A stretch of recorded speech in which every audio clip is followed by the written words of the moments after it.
Hijama isn't just a therapy, it's timing, wisdom, and balance. And the Prophet ﷺ taught us something subtle but profound. He said, the healing is in the cut itself and not in how much blood comes out. Meaning the benefit comes from the precise intentional act and not from the force or volume of the blood extracted. Now we know scientifically that the moon affects the earth, and the ocean tides, they have effects when during the lunar cycle changes. And the human body is over 90% water.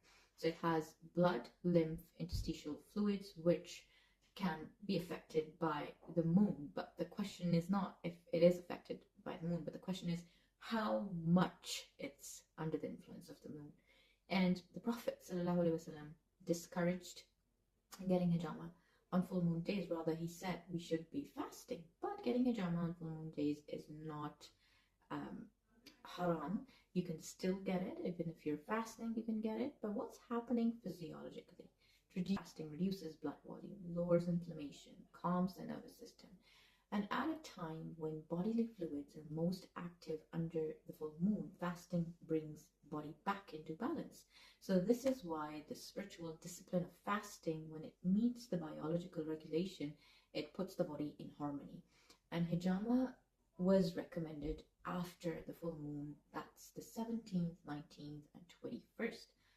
Why those days? Preferably, it's not haram to get it before, but preferably on the 17th, 19th, and 21st, because circulation begins stabilizing, blood pressure normalizes, toxins are still mobilized, so the body is in a safer and more balanced state for cupping and toxin blood out. So the timing medicine is more important, not just the guesswork.